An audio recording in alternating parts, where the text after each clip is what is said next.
Hey everyone, welcome to Strange Stories, where we explore near-death experiences and supernatural stories from people who've had a glimpse of the other side. If you enjoy our content, please consider liking the video and subscribing to our channel.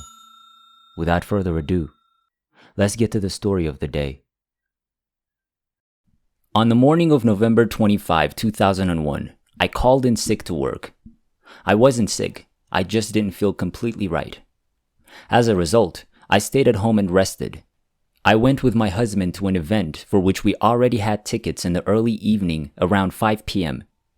My husband went to the gym after the event, and I went home. Around 7 o'clock that evening, I began to experience increasing pain. I tried vomiting, but it didn't help. I went online to try to figure out what was wrong with me, but I couldn't find anything. The pain became much worse. I called my husband at the gym and asked him to come home and take me to the hospital. I couldn't even drive at this point. We arrived at the emergency room and sat for about an hour with me groaning the whole time. They eventually figured out what was wrong with me. I had a large kidney stone stuck in my ureter. They admitted me and told me I would be there at least overnight. So they hooked me up to a morphine PCA pump. That's the type in which the patient can administer a small dose of morphine every 10 minutes or as needed. The next day passed uneventfully, except for the pump malfunctioning at 8 p.m. and not sending any medicine to me.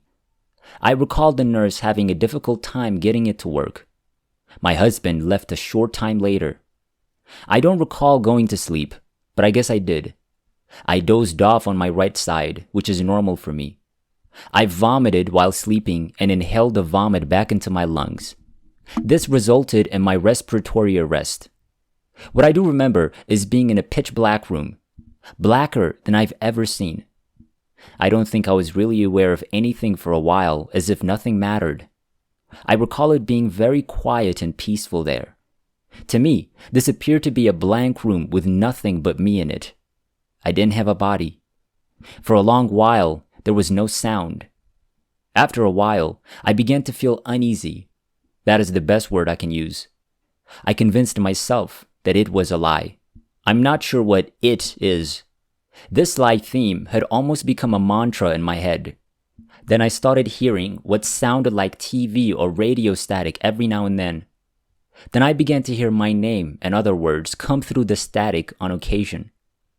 When I started hearing my name, I realized this might be something worth listening to, so I paid attention. I was having difficulty listening. I became aware of things somewhere around here. The nurses and doctors were working hard to get me to respond. I couldn't talk to them. All I could do was listen. Finally, I was able to communicate with them, the doctors and nurses. I was in the real world again. Even though my eyes were wide open, I realized I couldn't see anything. Because I'm a glaucoma suspect, I'm terrified of going blind. After a while, I was able to see lighter gray shades. Then I noticed color, and then I noticed shapes. Finally, I was able to see. They made me answer a slew of questions. It was strange because I couldn't figure out why there were so many people in my room. I was completely disoriented. When my vision had returned, I began describing the people who were closest to me. My nurse was at the foot of my bed. She inquired as to whether I remembered who she was. I did, and that's when I remembered I was in the hospital, and something terrible had to have happened for so many people to be there for me. They admitted me to the intensive care unit for the weekend. I developed inhalation pneumonia in both lungs, more in the right lung. Later, I discovered that they had no idea how long I had been in respiratory arrest in my room. I didn't respond when the CAN came in to check my vitals. When she turned on the light, she discovered that I was severely cyanotic or blue and completely unresponsive. She requested an RN stat who actually was my RN. With one look at me, the RN pressed the code button on the wall. When the code team arrived, it took them 15 minutes to revive me. The defibrillator team was just outside my door. They thought I was finished.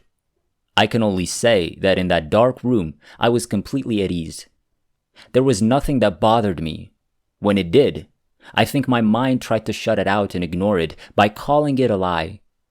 I believe it was difficult to revive me because I did not want to leave that peaceful place. It's difficult to explain. I'm no longer terrified of death because I now understand how peaceful it is. Story number 2. Flight through the air. Strychnine poisoning occurred on November 11, 1993 in Zurich, Switzerland. This substance is primarily used to kill rats and can be lethal even in small amounts if inhaled. When I was 17, an emotionally challenged man decided to kill me and gave me something laced with rat poison and sugar to hasten my death. I went to school unaware of what I had just been given, and I began to feel ill. The teacher informed me that I was turning green in the face and that I should go home. On my way out, I scheduled a meeting with my boyfriend, telling him that I would meet him at the Limit River Bridge at 2 p.m. I had to walk by the river on my way home because I was too sick to walk. I had no idea what was going on. Along the river, there were stone benches, and I sat on one of them. It gradually became clear to me that something was seriously wrong. I was watching the ducks swim in the water. That was the last thing I saw before passing away. I awoke unexpectedly. It was like waking up in the middle of a nightmare. I was terrified and confused. Everything appeared to be the same as before. I saw the river, the benches, and the bridge, but there was a veil over the world. I remembered lying on the stone bench and realized that I was no longer lying there. I was terrified. "I'm not sitting," I declared emphatically. "I'm not on my feet. I'm not going to lie down. Nothing on my body makes contact with the ground. How do I exist?" It was a mystery to me. My fear was growing stronger. It was as if my soul had been completely consumed by fear and remorse, guilt and despair, and that was all there was to me. I looked at the time and realized it was 2 p.m. I remembered my date with my boyfriend at 2 p.m. on the bridge. I floated through the air because I wanted to go there. I didn't have to go far because even though I wasn't on the bridge, I could see what was going on. I noticed that my boyfriend had not yet arrived, which he later confirmed. I could see what was going on the bridge, even though I wasn't on it. It was as if I could see anything I desired. There were no restrictions. I was still in the air, terrified. My terror was so intense that I began to scream. I had no idea I was dead. I had no idea what was going on. I screamed, but couldn't hear myself. I was unable to use my vocal cords. Instead, I heard my voice as if it were a loud cry. That irritated me even more. It was absolutely terrifying. I was completely alone. There was no one else in that location, but I turned around when I heard voices that sounded like they were underwater. The paramedics were terrified. They were hurriedly working on someone who was lying on one of the benches. It never occurred to me to look at the person lying there, who was, of course, me. I approached them and looked at one of them. It was as if a glass barrier stood between us. I approached him directly, but he ignored me. I became agitated. I tried to talk to him, but he didn't respond. All of them simply ignored me. I began yelling at them without using my voice. "I cannot go," my thoughts screamed. "I cannot go. Do you not hear me? I still need to meet my boyfriend." I screamed and charged into their faces, only to realize they couldn't see or hear me. I was extremely terrified. I flew up to the crowns of the trees and began to cry, but there were no tears. I was so lonely, and I felt like everything had gone wrong. Not me. Why me? I missed everyone that I cared about, convinced that I would never see them again. Everyone I cared about died all at once because I died. But I wasn't aware that I had died. It was as if death didn't exist because it's just a different kind of existence, like going to another dimension, but still existing. I felt disconnected from everyone in the world while still being trapped in it. My surroundings were the same as before, but I could fly, and everything was a bit gray. Everything appeared to be very gray. Then I heard a name being called. That wasn't my name. Michelle was her name. They kept calling it over and over. I realized that my ID had my second name instead of my first. My middle name is Michelle, but I've never been called that. I just knew in that instance what had happened. They had looked at my ID, got the name from it, and were now calling me to try to get me to come to them. I flew toward the voices until paramedics encircled me and I felt sucked into something. It was overwhelming to be back in my body. It was so close. I was shaking uncontrollably and experiencing severe, painful muscle spasms. I was powerless over my body. I was having such violent convulsions that the paramedics had to restrain me. I screamed, cried, and tried to kick them. I was devastated and astounded by what had happened to me. I recognized one of the paramedics who had leaned over.